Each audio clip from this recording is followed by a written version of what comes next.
السلام عليكم ورحمة الله وبركاته. كلنتي wanaagsan daawadayaasheeda qiimaha iyo qadarinta naga mudanow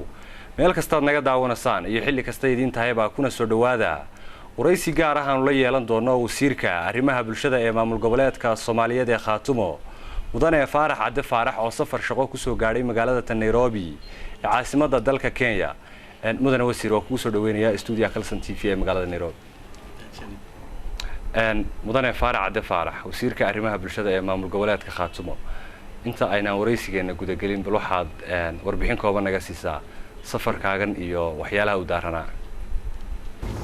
bismillaahi raxmaani raxiim wad maadsan tahay bariyahan waxaan ku maqnaa safar shaqo safarkayga shaqada waxa uu ka bilowday wadankii Soomaaliya gaar ahaan waxa uu ka soo bilowday magaaladan Buuhoodle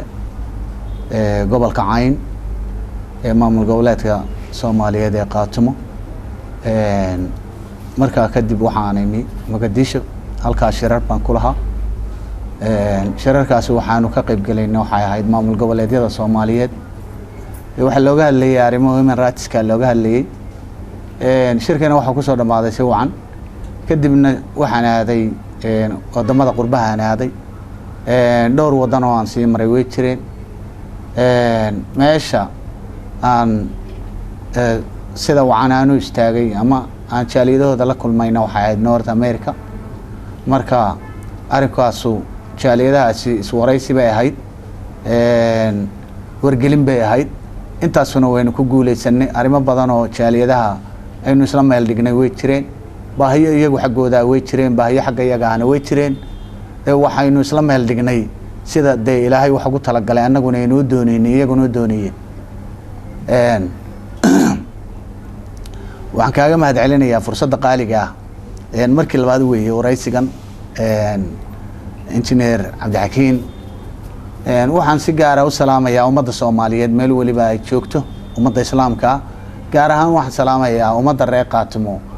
waan filayaa dad badan oo adduunka dacaladiisa inaga daawanaya oo kamid ah jaaliyadihii Soomaaliyeed ama reer Khaatumo aad la soo kulantay inay ka guddoomiyaan salaantaas aad hawada u marisay mudane wasiir Faarax Cabdi Faarax dadka Soomaaliyeed bulshada Soomaaliyeed ee daawanaysa in badan oo kamid ah waxa laga yaabaa waxa isweydiinayaan maamulka Khaatumo waa maamul jira in badan warbaahinta laga maqlay yaani sidoo ku soo dhismay la ogyahay asaaskiisa deegaanada oo maartay loo sameeyay la ogyahay haddana dadka Soomaaliyeed inta badan waxa isweydiiyaan maamulka Khaatumo waxa uu ka taliyaa maamulka Khaatumo State of Somalia horta waa maamul buux oo jira oo dhan waliba la shaqeeya ama kamida maamulada ummadda Soomaaliyeed ee shaqeeya maamulka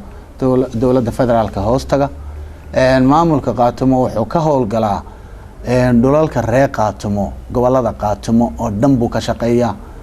maalinna way jiri kartaa qof oranaya dhulkaasi ana ka taliya dhul laga talinaya meeshan ma jiraan meeshan shacab baa iska leh dhulkaasi waxa iska leh dadkii iska lahaa iyaga degan iyaga xoro ah iyaga samaysan kara iyaga masiirkooda ku samaystay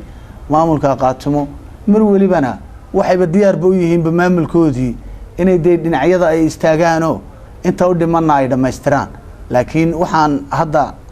adiguna aad weydiisayba ama qaarkood ay weydiinayeen saxaafadaha aan maqlayay xagee bay joogaan iyo dad baa ka ariminaya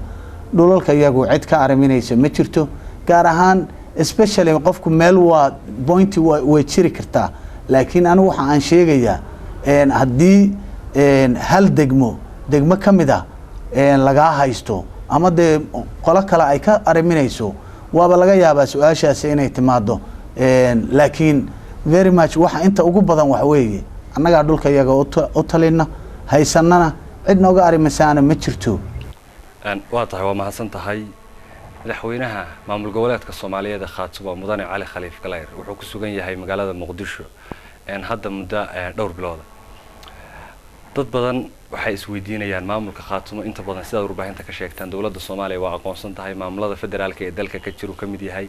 haddana ilaa iyo hadda meel ay maartay dawladda Soomaaliya kaga hadashay ama ay tiri maamulka Khaatumo waa maamul kamid ah federaalka dadka Soomaaliyeed inta badan ma hayaan aqoonsiga maamulka Khaatumo iyo dawladda Soomaaliya waa sidee aqoonsiga hadda aad weydiisay kolley maamulka Khaatumo State of Somalia de markii horena waanba kuu sheegay haddana waa kugu celinaya waa maamul jira dowladda federaalkuna laga sugi maayo inay aqoonsato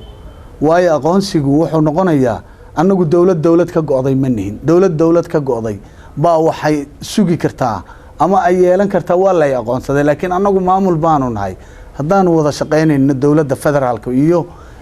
maamulka Khaatumo State ay wada shaqeynayaan wada shaqeyntu waa inta marka maalin dhaweydna waxa ka hadlayay wasiirka arrimaha gudaha Mr. Odawa baa ka hadlayay kulley wareysigiisu waad maqasheen isaguna kulley aad baan ugu faraxsanahay kelmadda quruxda badan laakiin dowladda federaalku iyo maamulka Khaatumo State way wada shaqeeyaan laakiin aqoonsi laga sugayo oo sida dowlad ka go'day ma nihiino ileen annagu waxaanu nahay maamul kamida maamulada dowladda federaalka hoostaga waan gartay haddaynu su-aashaas sii guda galno federal systemka Soomaaliya ay qaadatay maamulada ku jira oo dowladda Soomaaliya aqoonsan tahay maamulka Khaatumo ka mid yahay way su-aashii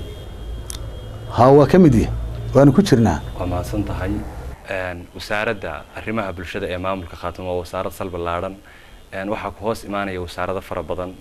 ay ka mid yihiin caafimaadkii waxaan ku raahday waxbarashadii arrimihii bulshada ciyaarihii sportigii oo wasaarada aad maartay shaqo aad u culus shaqooyinka ayagaas ay u maareysaa shaqooyinka meesha yaala wasaaradda horta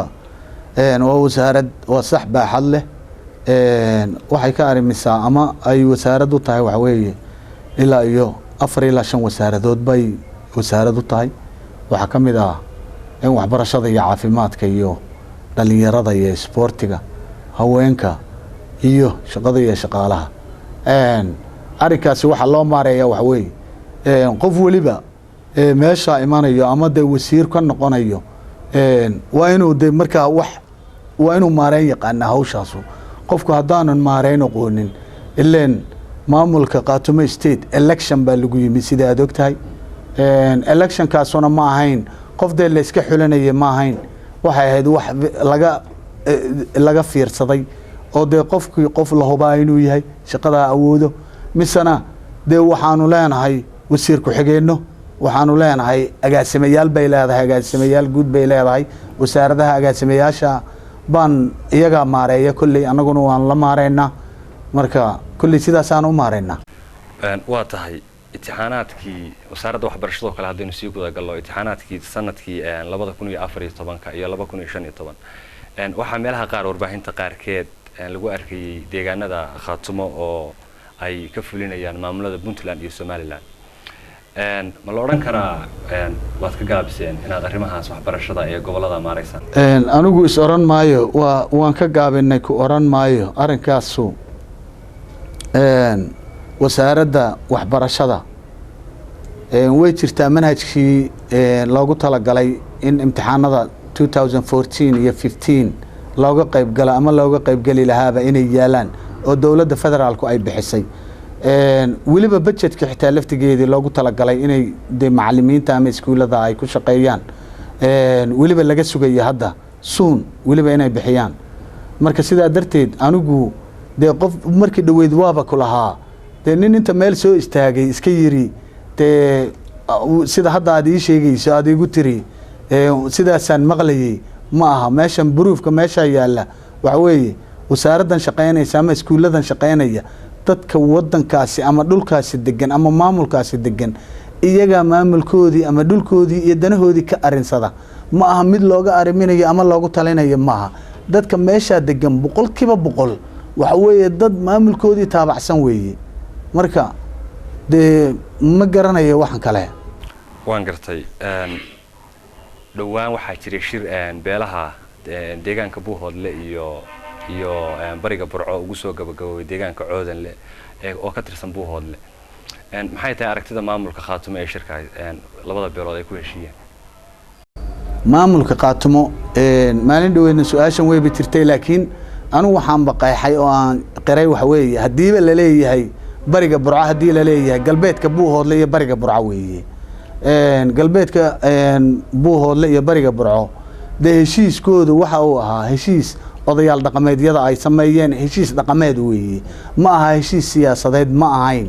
oo maamulka iyagu maamulka Khaatume state-na kuma jirin maamulka Hargeysa ka arimiyana kuma jirin laakiin way dhici kartaa qof inta xagga dambe soo istaagay